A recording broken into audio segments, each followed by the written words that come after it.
Bab 7023. Di dunia ini, tidak ada seorang pun yang mengenal Victoria lebih baik daripada Maria Lynn. Perempuan ini adalah apa yang sekarang sering disebut orang sebagai wanita super. Ia penuh kebencian terhadap orang lain dan dunia, dan segala sesuatunya didasarkan pada kepentingannya sendiri. Ketika ayahnya menolak cintanya, ia langsung membunuhnya tanpa ragu. Ini membuktikan bahwa ia sudah siap sebelum menyatakan cintanya kepada ayahnya. Jika ayahnya setuju, mereka berdua akan menjadi pasangan yang sempurna. Jika ayahnya tidak setuju, ia akan langsung membunuhnya dan mengambil ramuan serta cincin itu untuk dirinya sendiri. Cinta dan bencinya berubah begitu cepat, semua itu hanya ada dalam pikirannya sendiri. Ada banyak orang seperti itu selama bertahun-tahun. Bahkan di masyarakat beradab modern, ada beberapa orang egois seperti Victoria yang, ketika lamaran cintanya gagal, langsung menjadi pembunuh. Oleh karena itu, jika Victoria merasa bahwa dirinya tidak mempunyai kesempatan untuk hidup selama 500 tahun lagi, mengingat kepribadiannya, dia pasti akan bertarung sampai mati, dan tidak diketahui berapa banyak orang yang akan dikubur bersamanya. Dan saat ini, satu-satunya yang memiliki kesempatan untuk membasminya mungkin adalah Charlie. Jika kultivasi Charlie tetap stagnan atau berkembang lambat, saya khawatir tidak akan ada yang bisa melakukan apapun padanya. Memikirkan hal ini, Maria Lynn mendesah pelan dan berkata dengan penuh emosi, secara objektif, keluarga Nyonya Wade memang akan menjadi beban berat bagi Tuan Muda. Sekaranglah saatnya untuk mengesampingkan perasaan romantis. Melihat Maria Lynn mendukung sudut pandangnya, ekspresi Margaret Ann langsung sedikit rileks. Ia tersenyum dan berkata, ketika aku melihatmu datang, kupikir kau di sini untuk membantu Charlie menemukan Claire. Untungnya, kita bisa mencapai kesepakatan tentang masalah ini. Maria Lynn mengangguk pelan dan berkata, saya datang ke sini terutama untuk mencari tahu siapa dalam semua ini, Tuan Muda. Sekarang setelah kebenaran terungkap, saya merasa lega. Ia berhenti sejenak dan melanjutkan, saya tidak berani menunda terlalu lama, takut Tuan Muda akan mengetahui keberadaan saya. Saya akan segera kembali. Sebelum saya pergi, saya punya satu pertanyaan lagi untuk Nyonya Wade. Margaret Ann menatapnya dan bertanya, Senior, Anda pasti bertanya tentang seluruh kisah Meng Changsheng di Pegunungan Siwan, kan? Mata Maria Lynn berkedip saat dia tersenyum dan berkata, berkomunikasi dengan Nyonya Wade benar-benar menghemat banyak masalah dan tenaga. Maria Lynn menemukan banyak masalah saat dia bertemu Margaret Ann. Tetapi dia masih tidak tahu mengapa Margaret Ann mengatur biarawati palsu itu untuk menghentikannya dan Charlie di luar Pegunungan Siwandasan, dan juga memperingatkan mereka bahwa ada bahaya besar di dalam. Jauh di lubuk hatinya, Maria Lynn selalu terpesona dan menghormati Meng Changsheng. Bagaimanapun, Meng Changsheng adalah mentor ayahnya dan orang yang paling dihormati ayahnya. Terlebih lagi, ia belum pernah mendengar ayahnya mengatakan bahwa gurunya, Meng Changsheng, telah melakukan kesalahan. Oleh karena itu, dia tidak dapat mengerti mengapa Margaret Ann begitu waspada terhadap gurunya. Dia juga tidak tahu apakah tuannya masih hidup atau sudah meninggal. Margaret Ann ingin berbicara, tetapi ketika dia melihat Master Kuan Yin duduk bersila di sampingnya dengan tatapan penuh hormat dan tanpa mengucapkan sepatah kata pun, dia ragu sejenak. Maria Lynn memperhatikannya sedang mengamati Kong Yin dan berkata, Zheng Ping adalah anak angkatku. Dia pria yang berperilaku baik dan berkarakter baik. Nyonya, Anda bisa tenang.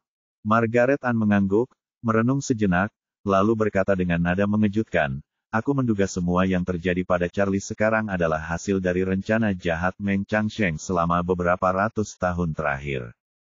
Ia sengaja membiarkan 9 sutra mendalam prakata, dan 9 sutra surgawi mendalam, yang paling awal mengalir ke dunia sekuler. Misi 9 sutra mendalam prakata adalah untuk menemukan orang-orang berkarakter naga, mendorong mereka untuk mencapai pencerahan, lalu mendorong mereka untuk secara sukarela melepaskan karakter naga mereka dan mewariskannya kepada keturunan mereka, sehingga membentuk seseorang dengan takdir naga yang menanjak. 9 sutra surgawi menantang, dipersiapkan untuk takdir naga yang menanjak, untuk memoles karakter naga yang menanjak menjadi apa yang dibutuhkan Meng Changsheng, dan kemudian memikatnya ke Pegunungan Siwan. Pada titik ini, Margaret Ann berkata dengan sungguh-sungguh, kurasa Meng Changsheng telah merencanakan semua ini dengan sangat matang agar bisa merebut tubuh lain dan berkultivasi lagi. Untuk memperpanjang umurnya, menduduki tubuh dan membangun kembali, Maria Lin mengerutkan kening dan berkata, aku hanya pernah mendengar hal semacam ini, tapi itu semua hanya desas-desus, tanpa bukti nyata. Margaret Ann berkata, saya baru mengetahuinya secara kebetulan. Setelah Charlie mulai berlatih kitab suci surgawi 9 mendalam, saya pergi ke pegunungan Siwan untuk membantunya menemukan peluang. Awalnya saya ingin menemukan tempat tinggal abadi tempat Meng Changsheng berlatih menyendiri. Namun, saya tidak pernah menyangka akan bertemu seorang pendeta Tao seusia Master Kuan Yin di pegunungan Siwan.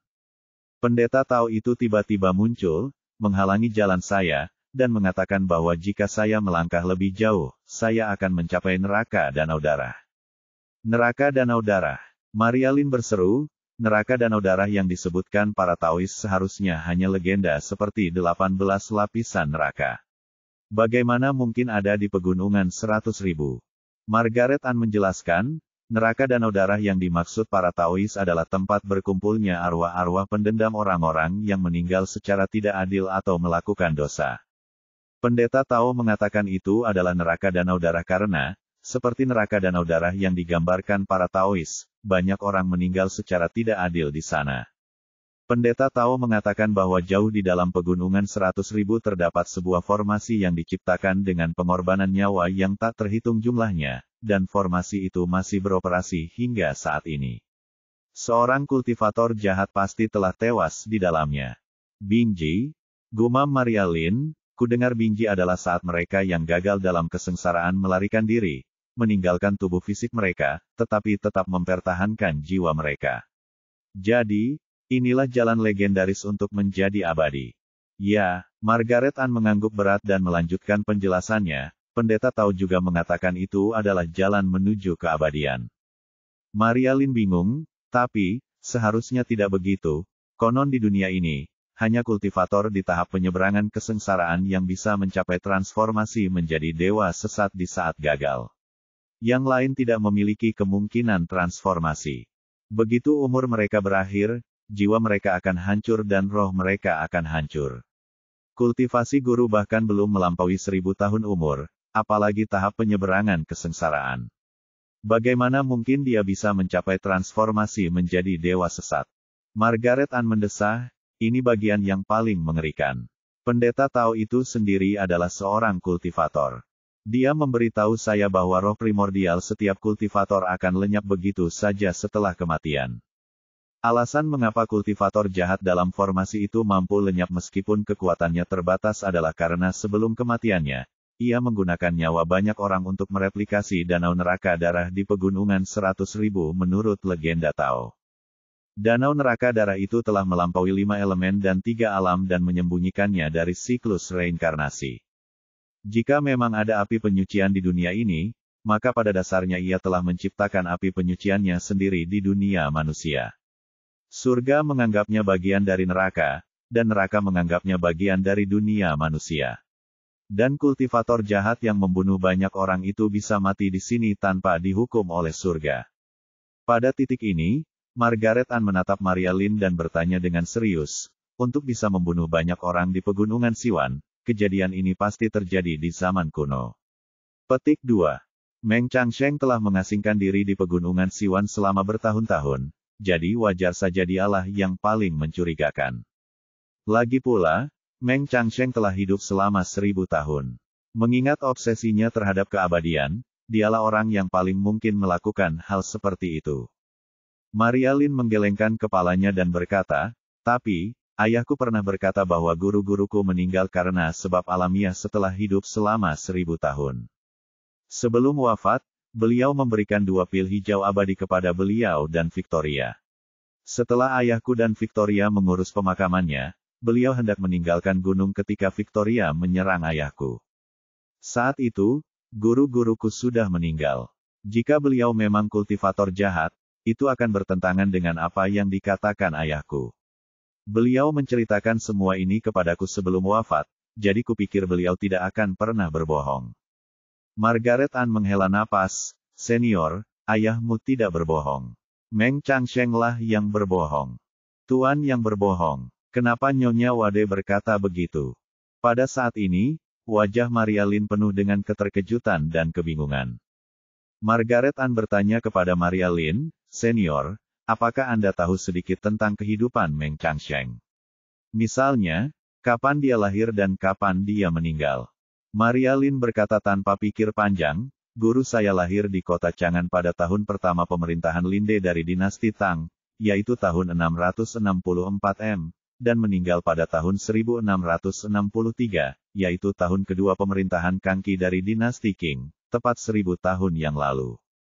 Margaret Ann menggelengkan kepala dan berkata, saya sudah meminta orang-orang di Chang'an untuk mencari banyak buku dan materi kuno.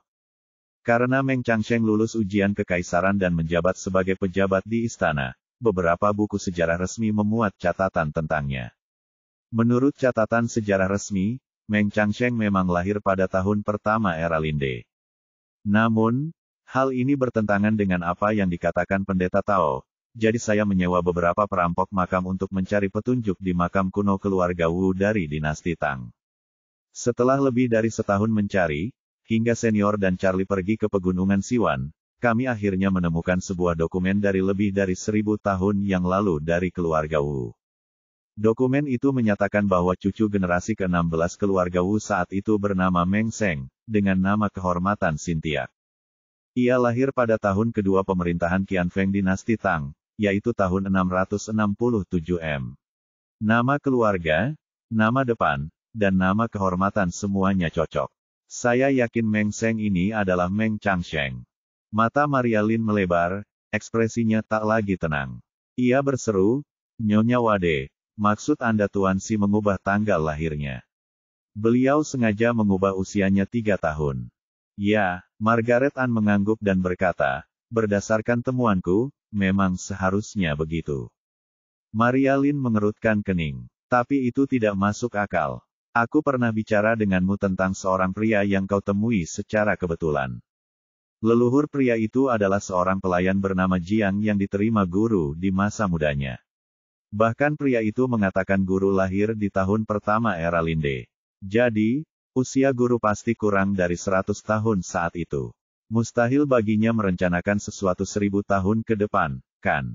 Lagi pula, beberapa cendekiawan di dinasti Tang rela menghabiskan banyak uang dan tenaga untuk menyuap para penguji dan menurunkan usia mereka hanya demi lulus ujian tongsi.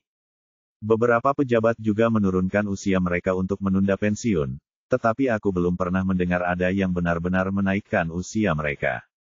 Margaret Ann tersenyum dan berkata, mengapa Meng Changsheng mengaku lahir di tahun pertama era Linde? Saya telah menganalisis beberapa petunjuk dari catatan lain. Senior, tolong dengarkan analisis saya dan lihat apakah itu masuk akal. Maria Lin mengangguk dan berkata dengan serius, saya siap mendengarkan. Margaret Ann berkata, pertama-tama, izinkan saya menganalisis sifat manusia. Nama asli Meng Changsheng adalah Meng Seng, dengan nama kehormatan Xintiak. Kemudian, setelah mempraktikkan Taoisme, ia mengubah namanya menjadi Meng Changsheng dan menyebut dirinya Changsheng Jushi.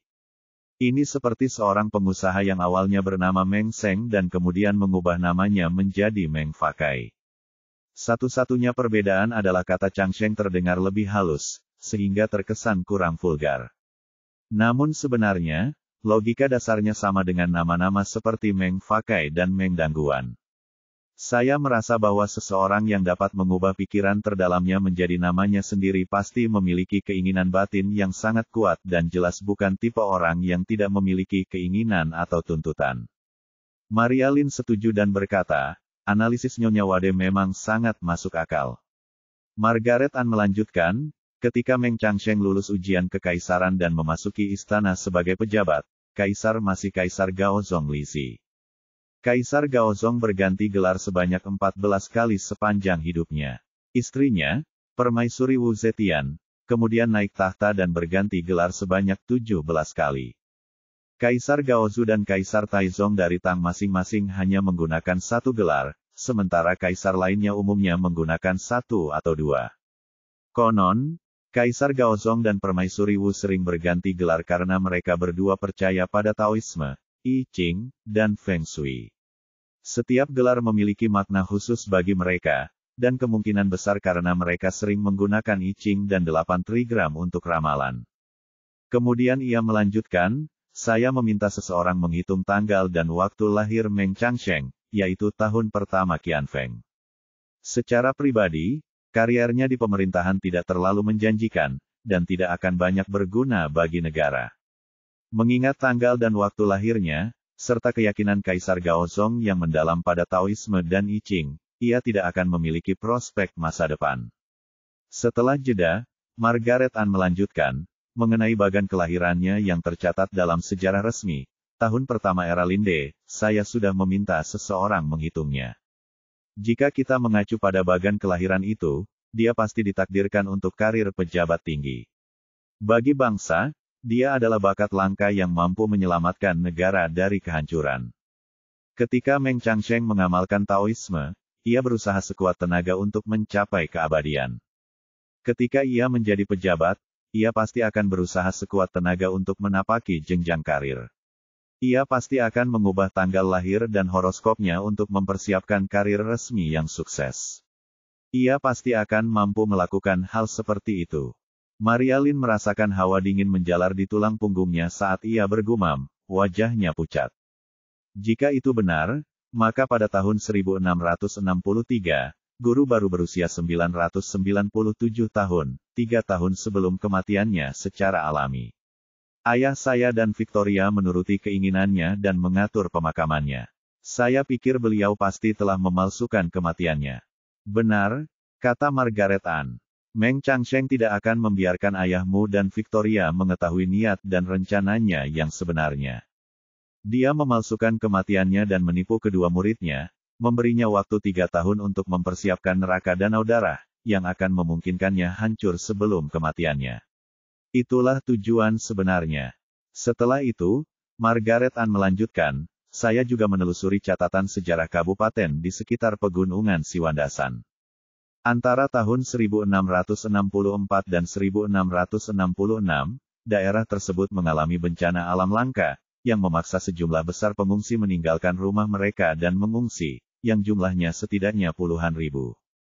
Maria Lin menatapnya dan bergumam, mungkinkah orang-orang ini semua disakiti oleh guru?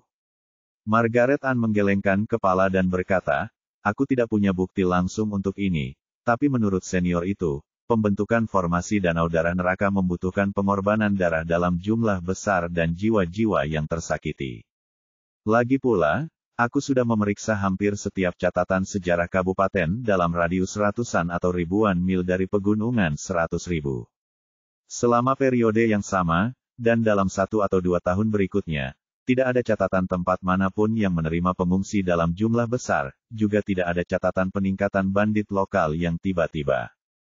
Puluhan ribu pengungsi ini tidak melarikan diri ke kota lain, juga tidak menjadi bandit.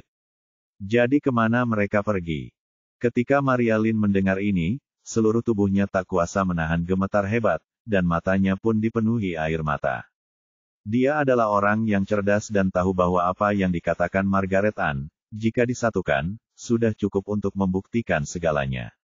Meng Changsheng, yang sangat dihormati ayahnya, sebenarnya telah kehilangan kemanusiaannya dalam mengejar keabadian.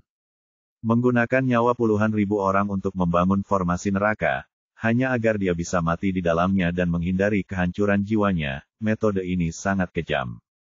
Ia menyeka air matanya dengan lengan bajunya dan tersedak, guru, oh, bukan, itu Meng Changsheng. Dia membunuh begitu banyak orang dan merencanakan semua ini, hanya agar seseorang dengan takdir Shenglong muncul di dunia ini. Lalu dia akan memancing mereka ke neraka danau darah di pegunungan 100.000 untuk merasuki tubuh orang lain, lalu terlahir kembali di tubuh seseorang dengan takdir Shenglong. Rencana langkah demi langkah ini, sebuah tata letak yang membentang ratusan ribu tahun, hanya untuk keabadiannya sendiri, apa bedanya ini dengan iblis? Margaret An mendesah, bahkan iblis dalam mitos dan cerita rakyat jarang mengandung orang jahat seperti itu. Maria Lin bertanya lagi, ngomong-ngomong, Nyonya Wade, karena Meng Changsheng harus mati di neraka danau darah, apakah itu berarti dia tidak akan pernah bisa meninggalkan neraka itu? Ya, Margaret Ann mengangguk dan berkata, seharusnya dia tidak ada sejak awal. Hanya dengan tetap berada di neraka danau darahnya, dia bisa bersembunyi dari Dao surgawi. Jika dia meninggalkan neraka danau darah, dia akan hancur berkeping-keping oleh gemuruh langit. Namun, jika dia masih berada di neraka danau darah, dia akan menjadi satu-satunya dewa di neraka danau darah. Pendeta Tao tadi mengatakan bahwa dia telah memurnikan puluhan ribu jiwa yang terzalimi di neraka danau darah menjadi instrumen magis. Dengan berkah instrumen magis sekuat itu, tak seorang pun bisa menjadi lawannya kemanapun dia pergi.